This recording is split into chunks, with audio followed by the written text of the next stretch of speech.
ওকে, so hello everyone, আশা করি সকলে ভালো আছো। তো আমরা ইংলিশের কিছু ইম্পর্টেন্ট রুলস করছিলাম। আজকে তার সেকেন্ড ক্লাস। প্রথম ক্লাসে চারটে রুলস আমি বলেছিলাম, তাই না? তো আজকে পঞ্চম রুলস থেকে শুরু হবে আর কি। তো দেখো, একদম ডাইরেক্ট পড়াশোনা চলে আসি। রোল নম্বর 5 কী বলছে? রোল নম্বর 5 পড়বো আমরা 100, 1000, ডজন এই সমস্ত ওয়ার্ড নিয়ে।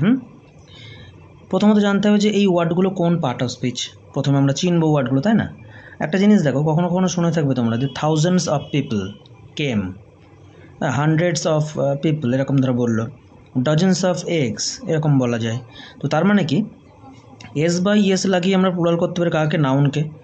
নাউনকে এস বাই ইয়েস যুক্ত করে আমরা প্লুরাল করতে পারি, তাই না? তখন hundreds of something, thousands of people এই সমস্ত ব্যাপারগুলো যেহেতু হচ্ছে, তার মানে অ্যাজ এ নাউন কিন্তু এই সমস্ত ওয়ার্ডগুলো কাজ করতে পারে। 100, 1000, ডজন এরকম এই সমস্ত ওয়ার্ডগুলো কিন্তু অ্যাজ এ নাউন কাজ করতে পারে। এবং এরা কিন্তু নাউনের বিশেষতা মানে বলতে অ্যাডজেক্টিভ হিসাবেও কাজ করে, ঠিক আছে? সুতরাং এই সমস্ত ওয়ার্ডগুলো নাউনও হতে পারে, অ্যাডজেক্টিভ হতে পারে, ঠিক আছে? তো আমরা কিছু উদাহরণ দিয়ে ব্যাপারগুলো বুঝবো আর কি। প্রথমে দেখো, 1 নম্বর যে সেন্টেন্সটা আছে, আই হ্যাভ ডোনেটেড 6000 রুপিস। একটা জিনিস দেখো, আই সাবজেক্ট এখানে, হ্যাভ ডোনেটেড দুটোকে আমি ভার্ব মানছি, এটাকে বলা হেল্পিং ভার্ব, এটা main verb. Donated main verb এখানে, তাই না? তাহলে আই হ্যাভ ডোনেটেড 6000 রুপিস। এই দেখো 6000 রুপিস, রুপিসটা কি আমাকে তাই বল লাগে?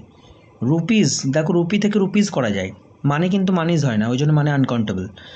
রুপিস করা যাচ্ছে কাউন্টেবল, মোট কথা নাউন, এটা রুপিস নাউন। তাহলে আই হ্যাভ ডোনেটেড রুপিস, কত রুপিস? 6000 রুপিস। তাহলে এই দেখো এই থাউজেন্ডটা কিন্তু এখানে এই নাউনটার বিশেষতা বলছে, এই নাউনটাকে কোয়ালিফাই করছে। তো সেই জন্য এই থাউজেন্ড হচ্ছে এখানে অ্যাডজেক্টিভ। কথা ক্লিয়ার? তাহলে থাউজেন্ড কিন্তু এখানে অ্যাডজেক্টিভ হিসেবে কাজ করছে। থাউজেন্ডস অফ পিপল যখন বলছিলাম তখন কিন্তু ওটা নাউন হিসেবে কাজ করছিল, হ্যাঁ?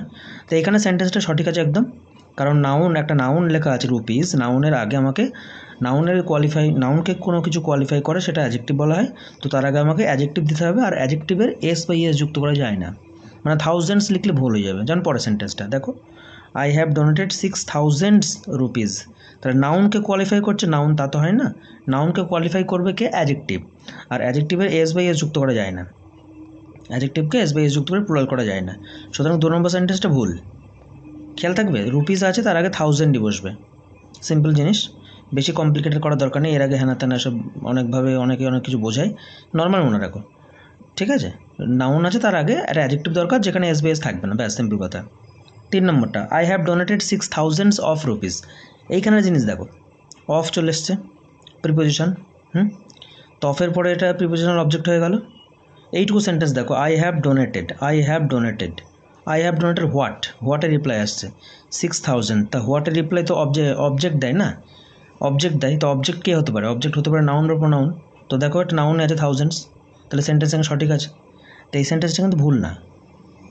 আগেটা দেখো, আই হ্যাভ ডোনেটেড 6000 রুপিস ছিল প্রথম সেন্টেন্সটা, রুপিস যেহেতু নাউন তার আগে আমার অ্যাডজেক্টিভ লাগবে, তখন সেন্টেন্সটা কমপ্লিট, ঠিকঠাক একদম 100%। এইখানে হচ্ছে আমি যদি এইটুকু বলি না, আই হ্যাভ ডোনেটেড 6000, ঠিকঠাক আছে, অফ রুপিস, ঠিক আছে? এইখানে বিষয়টা কি, অনেকে এরকমভাবে পড়াই দেখেছি আমি, অফ লিখেছে, এর আগে এস থাকলে এখানে এস দেওয়া যায়, হ্যান ত্যান অনেক কিছু বলে। তো আমি একটা স্ট্রেট কাট কথা বলে রাখছি, গুলাবেন একদম।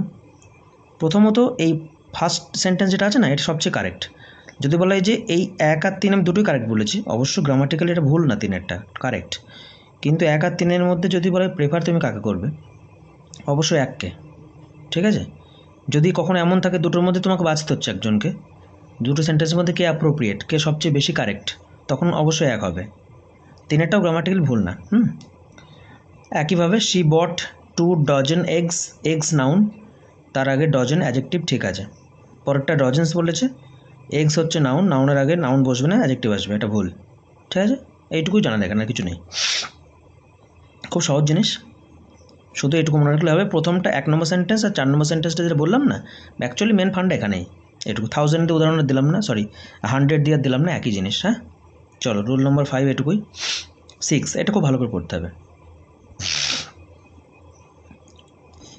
তো দেখো রুল নম্বর 6 কি বলছে, until, unless, if, weather, that. একে একে আমরা দেখবো, খুব ইম্পর্টেন্ট এবং এখান থেকে প্রশ্ন হওয়ার সম্ভাবনা সবচেয়ে বেশি। প্রথমটা দেখো, আনটিল, প্রথমে আমরা জানবো যে কে কি না। আনটিল এবং আনলেস, ধীরে সুস্থ বুঝবো বিষয়টা কি।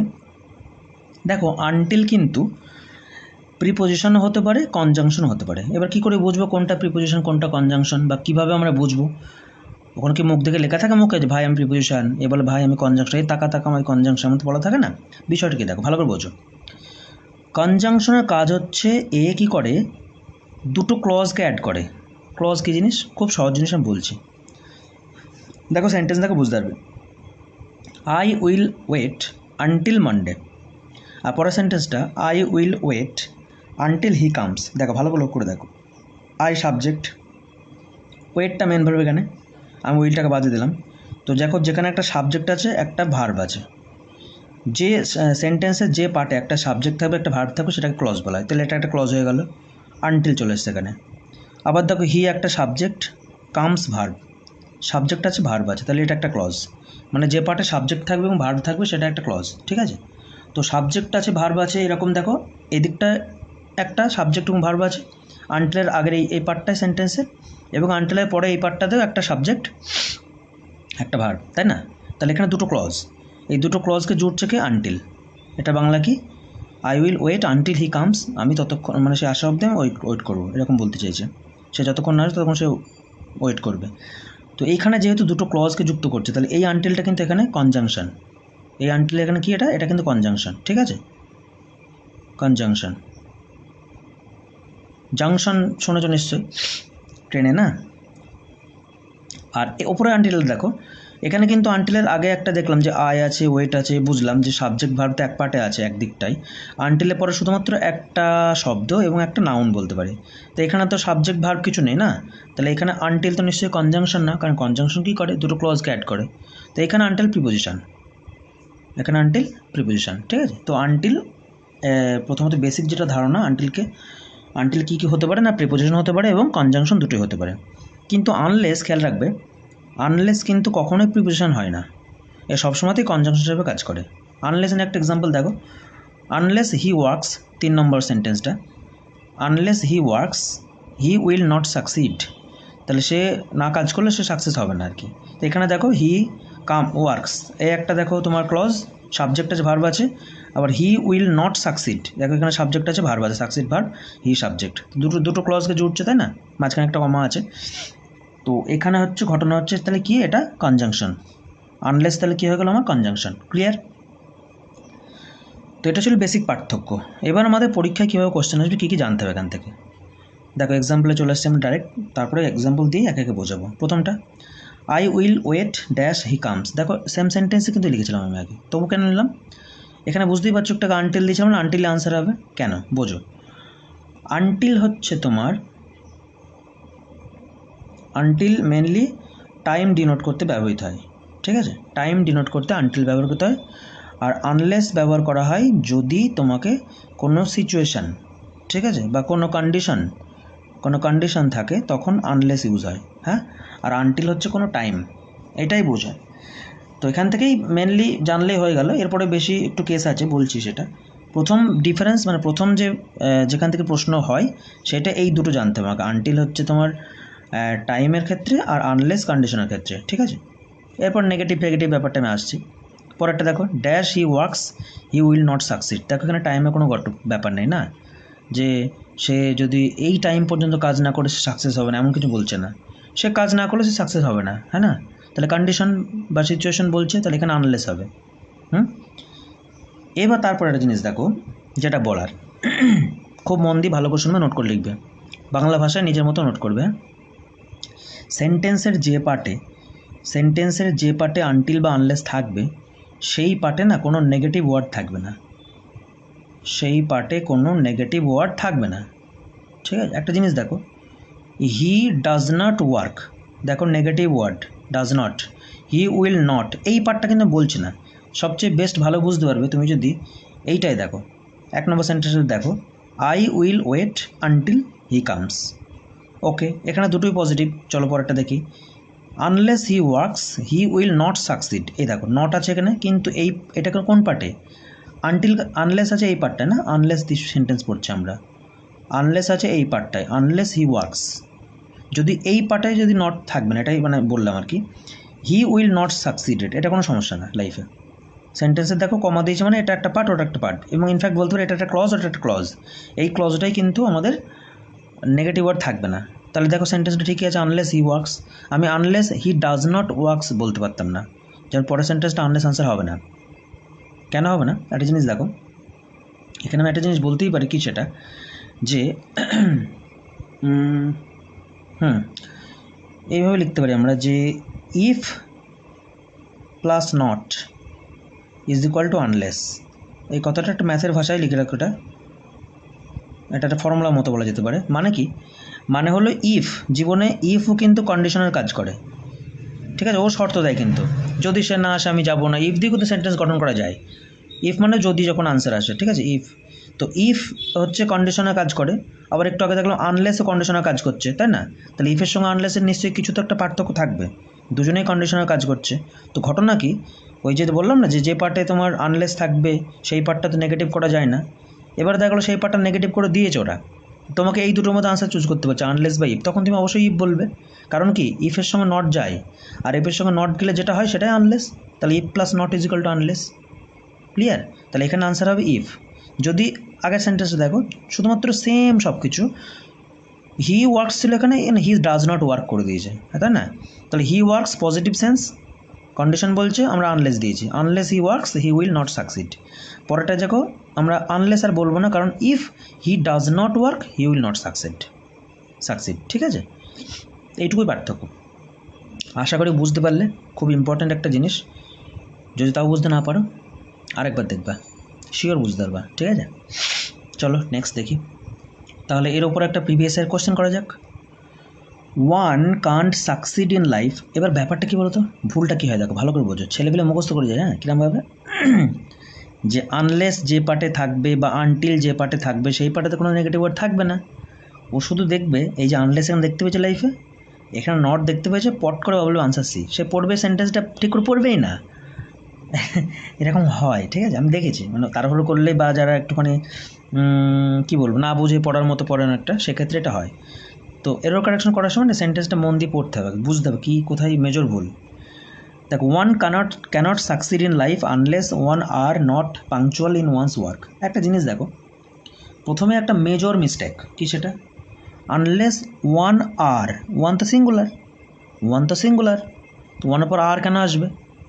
তা ভুল তো প্রথমেই করে দিয়েছে এরা, এটা সবচেয়ে মেজর ভুল। তাহলে অপশন বি আনসার কিন্তু। এবার বলবে তাহলে অপশন বি যদি আনসার হয়, আমরা একটু আগেই পড়লাম যে আনলেস আছে বা নট হচ্ছে, স্যার এটা তো একটু ভুল হলো একটু আগে জিনিসটা। অ্যাকচুয়ালি যদি এখানে ওরা ইজ করতো না, ওয়ান ইজ থাকা হলো যে সেন্টেন্সে ওয়ান ইজ করা আছে, আনলেস আছে, তাহলে সেন্টেন্সের পসিবল আনসার দুটো হতো।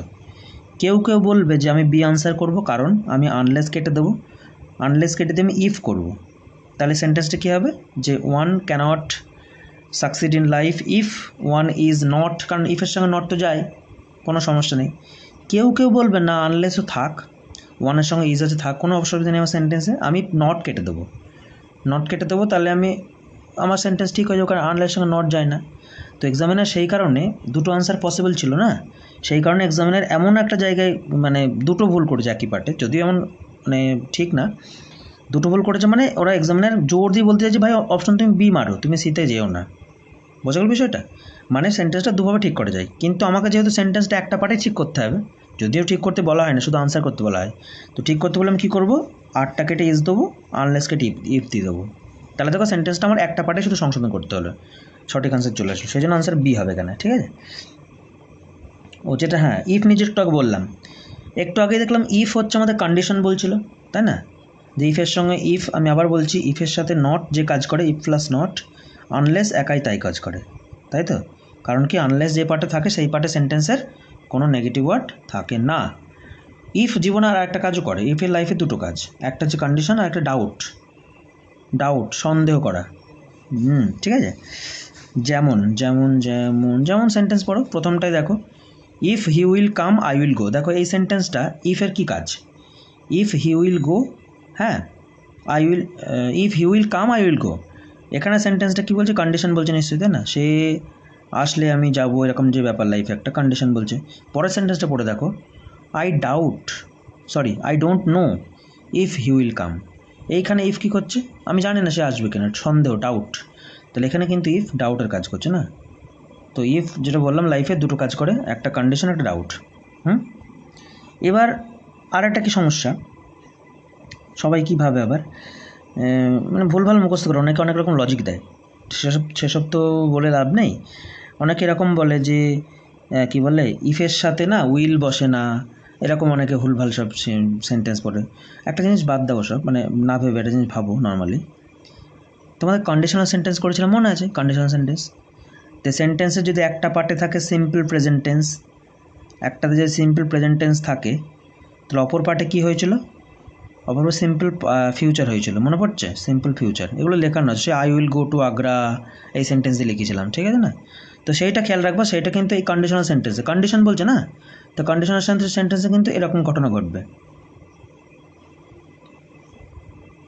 তো সেই হিসাবে যদি দেখি আমরা, তো সেন্টেন্সটা ভুল লেখা আছে। আমি ভুল লিখেছি, প্রথমে কন্ডিশন জাস্ট বলার জন্য বললাম, তো সেন্টেন্সটা এটা হবে না।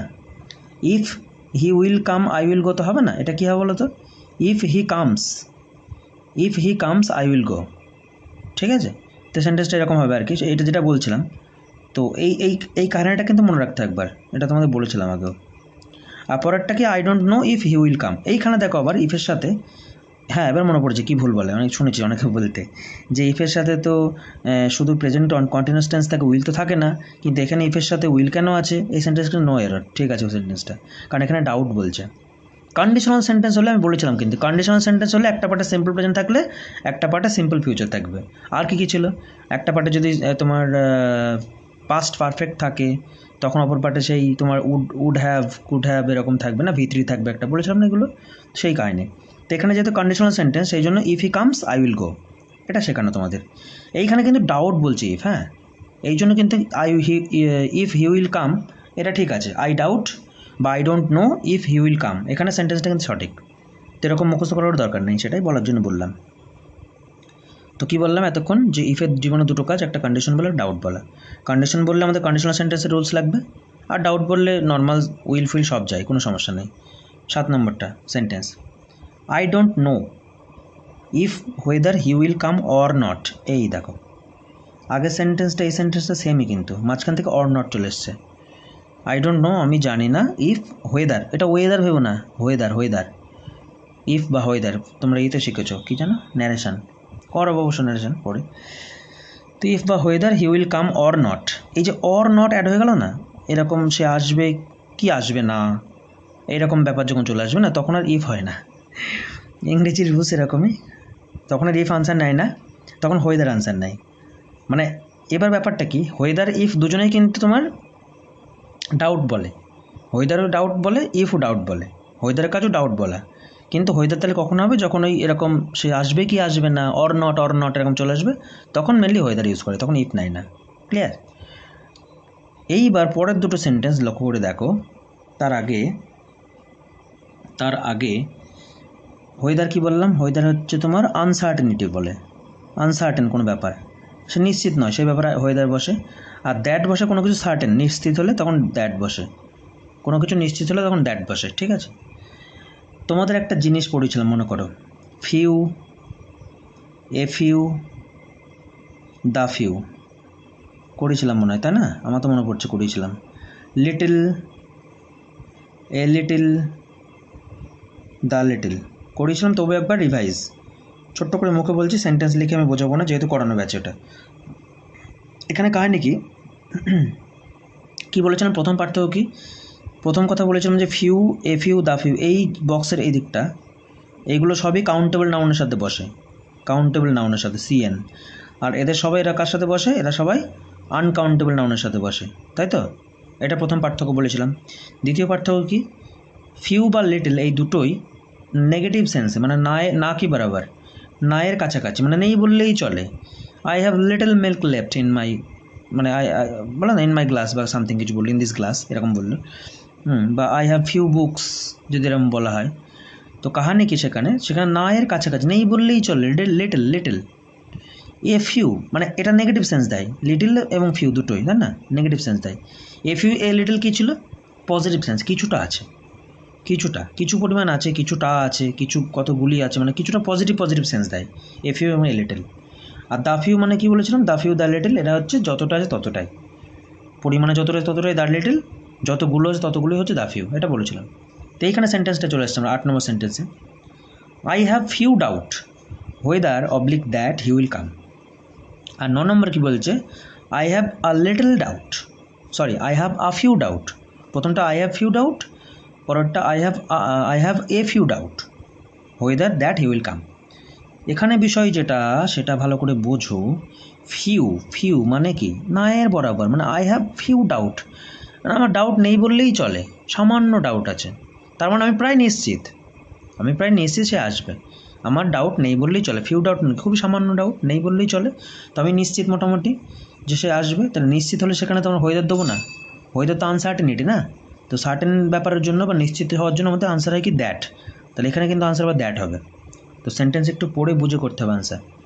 তারপরটা I have a few doubt, হ্যাঁ আমার ডাউট কিছুটা আছে, পজিটিভ সেন্স, মানে হ্যাঁ ডাউট আছে ওর লাইফে ডাউট আছে, I have a few doubt. তাহলে যেহেতু অনিশ্চিত কথা বলছে, আমার ডাউট আছে সে আসবে না, সে আসবে কি না সেই নিয়ে আমার ডাউট আছে, তাহলে হোয়েদার হবে, আমার ডাউট আছে, অনিশ্চিত আমি, বোঝা গেল? ডাউট আছে মানে তো অনিশ্চিত সে না, ডাউট নেই মানে সে নিশ্চিত মোটামুটি। তাই হচ্ছে কাহিনি।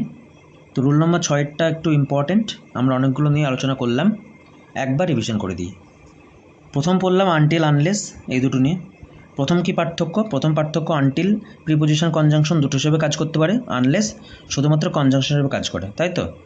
এবং তারপর নেক্সট কি দেখলাম যে আনটিল হচ্ছে টাইম বোঝাতে ইউজ করা হয়, আনলেস কন্ডিশন বা সিচুয়েশান, তাই তো? এবার টাইমের ঘটনা হয়ে গেল। এবং আরেকটা মোস্ট ইম্পর্টেন্ট পার্ট কি, আনটিল এবং আনলেস সেন্টেন্সের যে পার্টে থাকবে সেই পার্টে কোনো নেগেটিভ ওয়ার্ড থাকবে না, গেল। আচ্ছা, এবার কি বললাম আমরা এখানে, যে আনলেস তো দেখলাম কন্ডিশনে কাজ করে, তো কন্ডিশনের কাজ আর এক ভদ্রলোকও করে, তার নাম ইফ, সেও কন্ডিশনের কাজ করে দেখলাম আমরা, তাই না? তো তখন কি দেখলাম যে যদি কোনো একটা পার্টে সেন্টেন্সের দুটো পার্টেই নেগেটিভ দেওয়া আছে কিন্তু কন্ডিশন বোঝাচ্ছে, তখন আমরা আনলেস দেবো না আর, কারণ আনলেস যে পার্টে থাকে সেই পার্টে তো নেগেটিভ আমরা দিতে পারবো না। তো সেই কারণে লাইফে আমরা কি করলাম, ইফ বসিয়ে দিলাম, তাই না? ইফের তো যেহেতু সেম কাজ। তারপরে দেখলাম যে ইফের লাইফে কন্ডিশন ছাড়াও একটা কাজ করে ইফ, সেটা কি ডাউট। আবার ডাউটকে ওয়েদার আবার ডাউটের কাজ করে। তো তখন আমরা কি দেখলাম যে ইফ হচ্ছে যদি কন্ডিশন বোঝাই, তখন তো আমাদের সেই কন্ডিশনাল সেন্টেন্স যে প্যাটার্ন, সিম্পল প্রেজেন্ট থাকলে সিম্পল পাস্ট হবে, সিম্পল ফিউচার হবে, এরকম যে সেন্টেন্সের পার্ট সেটা করলাম। তাহলে if he comes I will go, condition, ঠিক আছে? আর ডাউট বোঝালে তখন উইল ফুইল সবই যায়, তখন আর সব ভেবে লাভ নেই। আর ওয়েদার কখন দিলাম, যখন যে অর নট, সে আসবে কি আসবে না এরকম ঘটনার সময় ওয়েদার, দুজনেই ডাউট বলছে, কিন্তু ইফও ডাউট বললো, ওয়েদারও ডাউট বললো। আচ্ছা, তারপরে এফিউর কাহিনী চলে আসলো এখানে লাইফে, যেখানে কি দেখলাম আমরা, দ্যাট সার্টেনিটি বোঝায়, নিশ্চিতভাবে বললে দ্যাট হয়, আর অনিশ্চিত হলে ওয়েদার হয়। তো সেই কারণে ওখানে আমরা ওয়েদারের সঙ্গে দ্যাটের দুটো এক্সাম্পল দেখে নিলাম। এইটুকু ছিল রোল নম্বর 6 কাহিনী। আশা করি বুঝতে পেরেছ, তাই না? বুঝতে পেরেছো না? বুঝতে পেরেছো, হ্যাঁ দাও ওখান থেকে এটা মাথা ঠো গরম করে, ঠিক আছে, দেখতে পেয়েছি, ওকে। চলো নেক্সট, রুল নম্বর 7 ইম্পর্ট্যান্ট, ডাবল কম্পারেটিভ। সহজ খুবই, এই তো একটা সেন্টেন্সের মধ্যে ক্লিয়ার হয়ে যাবে। ডাবল কম্পারেটিভ বলতে কী জিনিস, মানে ধরো যে সমস্ত অ্যাডজেক্টিভের আমরা ডিগ্রি পড়েছি না, ডিগ্রি কী কী ডিগ্রি হয় বলো তো? একটা positive degree, comparative degree, superlative degree, PCS বা পিএসসি। তো পজিটিভ ডিগ্রি যেমন ধরো গুড, বেটার, বেস্ট। গুড আর গুডেস্ট বলবো না, যেন আবার কোনো একটা সিরিয়ালে শুনেছিলাম মনে হয়, সিরিয়াল দেখিনি, ফেসবুকে দেখেছিলাম, গুড, বেটার, বেস্ট এরকম, তাই না? তারপরে ধরো বললাম যে ওয়াইজার, ওয়াইজেস্ট, তাই না? এই যেরকম হয় কাহিনি। তো যে সমস্ত ওয়ার্ডগুলোর, মানে যে সমস্ত অ্যাডজেক্টিভগুলোর আর কি, এগুলো সব অ্যাডজেক্টিভ না, গুড, ওয়াইজ অ্যাডজেক্টিভ সব, স্মার্টার, স্মার্টেস্ট অ্যাডজেক্টিভ। যে সমস্ত অ্যাডজেক্টিভ বা ওয়ার্ড মানে অ্যাডজেক্টিভ, তাদের ইআর বা ইএসটি যোগ করে কম্পারেটিভ করা যায় বা সুপারলেটিভ করা যায়। ইআর যোগ করে কম্পারেটিভ করা যায়, আর ইএসটি যোগ করে সুপারলেটিভ করা যায়।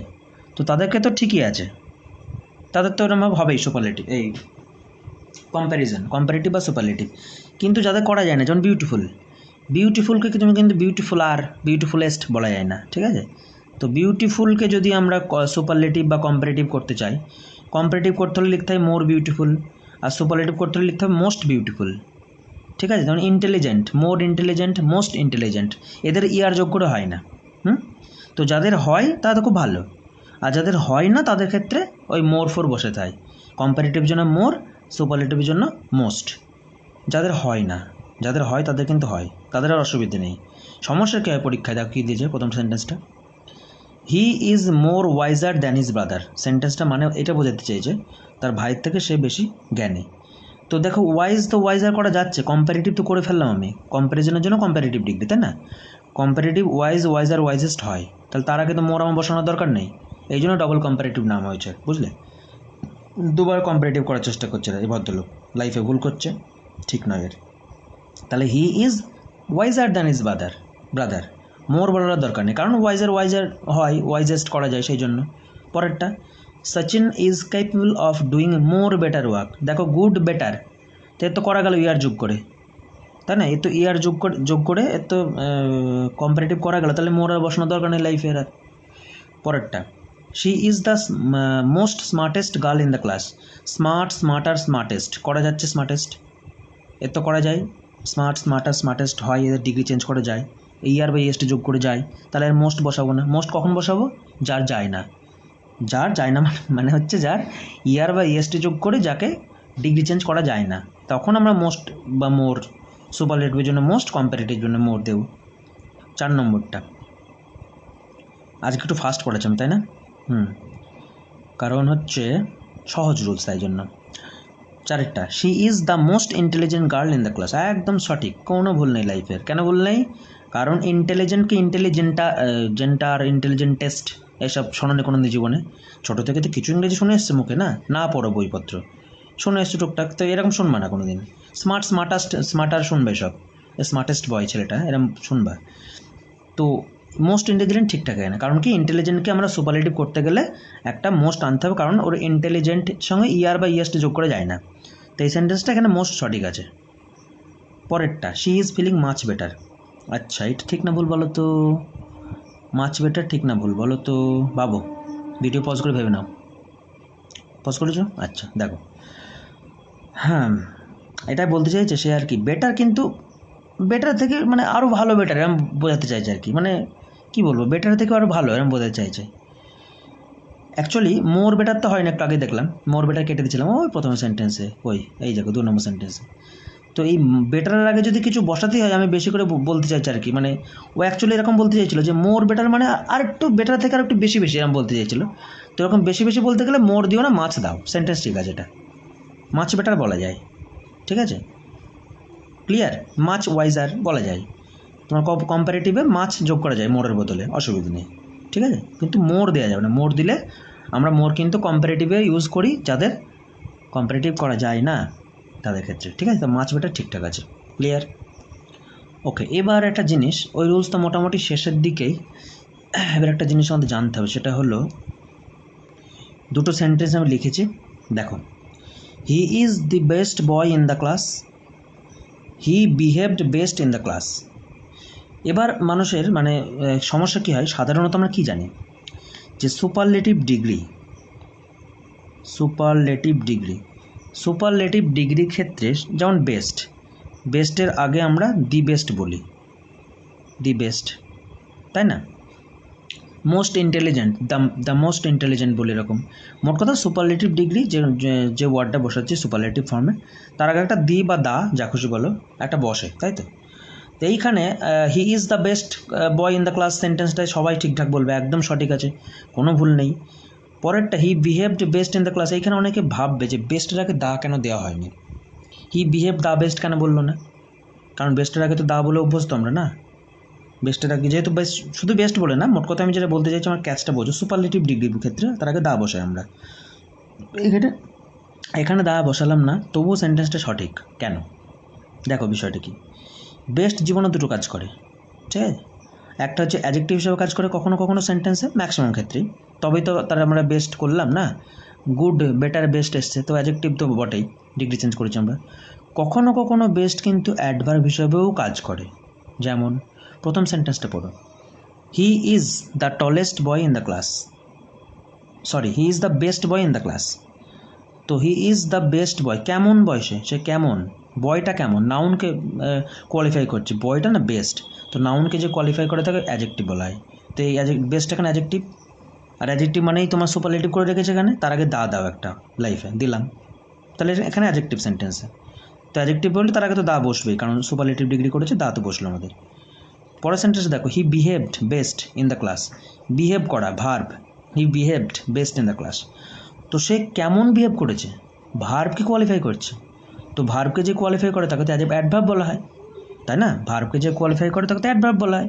তাহলে হি behaved best in the class, তো সে ক্লাসে ভালো বিহেভ করেছে, বেস্ট বিহেভ করেছে, মোট কথা ভালো বলতে কি একদম খুব ভালো বিহেভ করেছে। তো এইখানে যেহেতু ভার্বকে কোয়ালিফাই করছে, তো এইখানে বেস্ট কিন্তু কি, বেস্ট কিন্তু অ্যাডজেক্টিভ নয়, এখানে বেস্ট অ্যাডভার্ব। তো অ্যাডভার্ব হলে সেখানে তো দা দের লাইফে দরকার নেই কোনো, কারণ সুপারলেটিভ আগে দা বসাবো। সুপারলেটিভ কারা, অ্যাডজেক্টিভ বা অ্যাডজেক্টিভ যা খুশি বলো লাইফে। তো এখানে যেহেতু অ্যাডভার্ব সেন্টেন্সে, এই জন্য এখানে দা দেবো না, সেন্টেন্স কারেক্ট। ক্লিয়ার? তোমরা এই বেস্ট দেখলেই তার আগে দা দেওয়ার জন্য নেচে নেচে নাচানাচি করার দরকার নেই, একটু দেখে শুনে, হ্যাঁ না? চলো নেক্সট নেক্সট নেক্সট আজকের মোটামুটি লাস্ট রুল নাম্বার 8। অল্প অল্পই পড়বো আমি ইংরেজি, হ্যাঁ। যদি এটাই ব্যাচে অফলাইনে যদি পড়ানো হয় না, তোমাদের মেনলি অনলাইনে ক্লাস নেওয়া হয়, যাদের অফলাইনে পড়ায় এটাই মোটামুটি ধরো ঘন্টাখানিক লেগে যাবে করাতে, কারণ ব্যাচে অনেক ব্যাপার থাকে, কথাবার্তা, গল্প, একটা সেন্টেন্স লিখলাম, সবাই লিখেছো মুছেছো এসব বলতে বলতেই কাটে, বেশ মজা করে পড়ানো হয় তো অনেক সেক্ষেত্রে। তো এখানে যেহেতু কার সঙ্গে মজা করবো, নিজের সাথে নিজে মজা করছি, ফালতু বকছি, মনে হচ্ছে সব আশপাশে কেউ নেই, ফাঁকা একা একা বকছি ঘরের মধ্যে না। যাই হোক, রুল নাম্বার 8 দেখো, কম্পারেটিভলি অ্যান্ড রিলেটিভলি, এই দুটো ওয়ার্ড, কম্পারেটিভলি আর রিলেটিভলি, এই দুটো ওয়ার্ড নিয়ে হচ্ছে এই পরের রুলসটা। এক মিনিট, হ্যাঁ। তো এখানে ব্যাপারটা কি, এখানে বলা হচ্ছে যে কম্পারেটিভলি এবং রিলেটিভলি এইগুলো অ্যাকচুয়ালি কম্প্যারিজনই করছে এরা, ঠিক আছে? আপেক্ষিকভাবে মানে কম্পেয়ার করছে, মোট কথা কম্পারেটিভলি রিলেটিভলি কম্পেয়ার করছে। তো কম্পেয়ার করলেও এখানে এর সময় না সবসময় পজিটিভ ডিগ্রি বসে। ব্যাপারটা কি, যেমন উদাহরণ দেখো, দ্য ওয়েদার ইজ কম্পারেটিভলি হটার, মানে তুলনামূলকভাবে কোনো একটার সাপেক্ষে তুলনা করছো, যে ওয়েদারটা কম্পারেটিভলি হটার একটা উদাহরণ আছে, এখানে হট আনসার হবে। হটার দুটো অপশন আছে, কেন কম্পারেটিভলি মানে আগেই তোমাকে তুলনা করে দিচ্ছে কেন, না তাহলে হটার আর দেওয়ার দরকার নেই, তাহলে সে ডাবল কম্পারেটিভ হয়ে যাবে আবার। তো কম্পারেটিভলি হটার বলতে নেই, ঠিক আছে, যেহেতু তুলনা করছে অলরেডি কম্পারেটিভলি দিয়ে। পরের সেন্টেন্সটা, দ্য ট্রেন ইজ রিলেটিভলি, দেখো আপেক্ষিক গতি অঙ্কে শিখেছো, ট্রেন রিলেটিভ স্পিড বলা হয়, তো রিলেটিভলি স্লোয়ার না কিন্তু, আপেক্ষিক মানে ভাবে মানে এটা কোনো কিছু তুলনা করছে আর কি, রিলেটিভ মানে তো তুলনাই করে, তখন আপেক্ষিক গতি মানে তুলনায় করে, জানো নিশ্চয়ই, না জানলেও ট্রেনের অঙ্ক যখন শেখাবো বলে দেবো। তো the train is relatively slow ওখানে, ঠিক আছে। পরেরটা, earlier job opportunities were comparatively, কী হবে হোমওয়ার্ক তোমাদের, কম্পারেটিভলি গুড, তোমরা সবাই পেরেছো, তোমাদের গুড, ঠিক আছে। তো এইটুকুই বলার, কম্পারেটিভলি রিলেটিভলি এই দুটো ওয়ার্ডের সাথে পজিটিভ ডিগ্রি হয়, মানে গুড, বেটার, বেস্ট, ওই বেটার বেস্ট বাদ, শুধু good. Slower slowest slow, hotter hottest hot, ঠিক আছে। তো আজকে একটু ফাস্ট পড়লাম, আমি নিজে ফিল করছি একটু ফাস্ট পড়লাম আজকে। তোমরা যারা একটু ইংরেজিতে কাঁচা, যে কিছু বুঝতে পারলাম না, তারা আরেকবার দেখবা, আর যারা প্রথমেই মনে হয়েছে যে কী সব বললো, তারা একটু স্পিডটা স্লো করে দেখলে মনে হয় ভালো করতে। তবুও আমি আশা রাখবো যে মোটামুটি ম্যাক্সিমাম জন বুঝে যাবে তোমরা, এই আশা রেখেই ভিডিও বানাই, তোমাদের যতটা উপকার করা যায় লাইফে, ঠিক আছে না? তো চলো, এইটুকু ইংরেজির আজকে 2টো ক্লাস হলো, 4টে করে রুলস করলে মোটামুটি ধরো 12-13টার মধ্যে আশা করি কমপ্লিট করে দেবো, এবং যদি সামনে এক্সাম চলে আসে তখন আর বেশি করে পড়াবো, অসুবিধা নেই, বেশি করে করাবো, ঠিক আছে, চাপ নেই, শেষ আমি করিয়ে দেবোই, ঠিক আছে না? চলো তাহলে বাই, মন দিয়ে পড়ো, এটা দেখে নিও সবাই, ভিডিওটা শেষ পর্যন্ত দেখছো আশা করি, তো তাদের জন্য থ্যাঙ্কস, টাটা, পরের ভিডিও দেখা হচ্ছে।